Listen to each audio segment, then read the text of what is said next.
an honor to be a part of that initiative, which really opened my eyes to supporting military caregivers, which has been a passion of mine and a passion of Easterseals over the past few years. Jill and I, as she mentioned, chaired the Respite Coalition. What I wanted to, the Respite Impact Council, which has now transitioned into a more broader coalition efforts. But one of the things that we were able to do is to get funding, albeit a very modest amount, $5,000 as an innovation grant through the Elizabeth Dole Foundation. But that's going to be a pass-through to Lifespan Respite coalitions across the country. So what I've asked Jill to do is to share an application form with each of you who are running state Lifespan Respite coalitions. And what I'd encourage you is to consider applying. It's a small amount of money, $500, but if anybody knows how to make a small amount of money go a long ways, it's a Lifespan Respite Coalition. I've tried to make the application, we've tried to make the application form incredibly simple, and really, other than challenging you to be creative on trying to figure out some ways that you might engage and better engage service members, veterans, and their families as part of your respite activities. That's really that's the mission, and I'm confident that that we'll come up with some creative ways of being able to do that. We have $5,000, so if you do the math, that'll be $500 grants. So I'm hopeful that you can take the time immediately after you get back next week and send me an email with just kind of a page that kind of talks a little bit about your activities in your state, a little bit about how you might want to enhance services and supports to service members, veterans, and their families. How many of you have the caregiver support coordinators from your VA medical centers engaged as part of your coalition?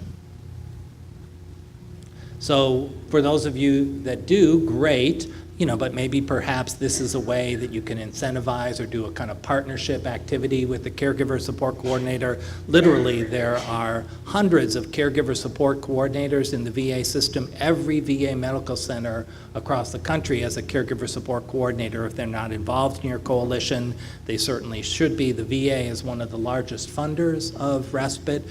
We have a supplemental training materials that Jill and her team have developed. If there are ways that you can kind of deploy those and implement those within your Lifespan Respite Coalition, another use of the funds.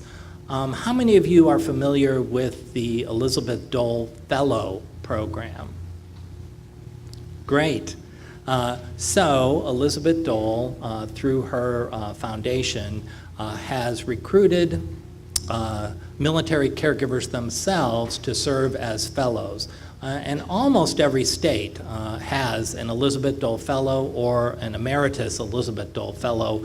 We have the privilege of having Tanya that's going to be joining us tomorrow, I think, and in the next couple of days she'll actually be presenting with me in the session. She'll be the star of the show when we talk about military caregiving. But if you haven't reached out and connected, you can go online and look at hiddenheroes.org, find out who the fellow is, connect with that individual, but they would be a great resource, and that might be another creative way that you could utilize that funding moving forward, or thinking about ways you can better engage kind of the military veteran community, military service organizations who may or may not traditionally be part of your coalition.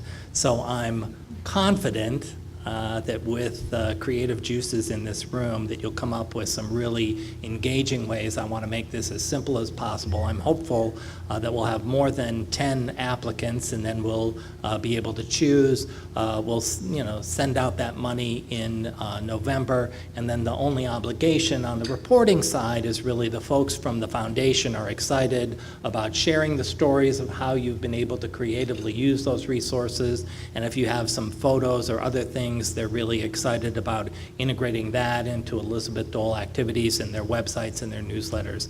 So it's really a privilege for both of us to kind of be a conduit on behalf of the foundation. How many of you were at last year's conference and saw the moving message by Senator Dole herself, who has really made a commitment not only to military caregiving, but she really has made a commitment to respite as well, both in the policy arena as well as in the practice arena. So I challenge you to take advantage of this opportunity, and I'm looking forward to receiving a multitude of emails with some simple applications outlining some creative efforts moving forward. So thank you. Oh, if anybody has a question, yeah.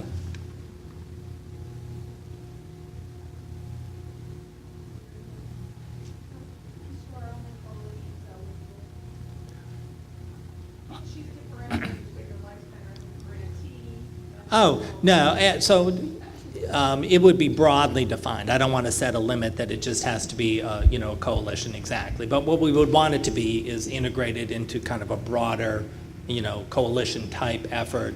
But if it's a state grantee or the coalition, we wouldn't want multiple applications coming from one state. It's really meant for your state to kind of move forward, and whoever is the recipient of those funds, it'll be broadly defined. Any other questions? Did you say how we could find the name and contact information of the fellow in our state?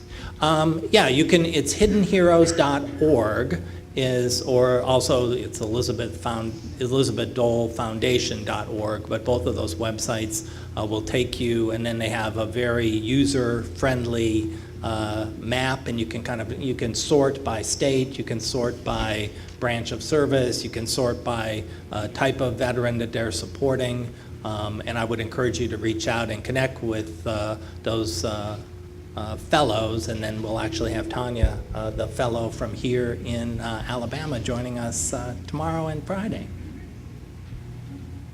Question here? Thanks.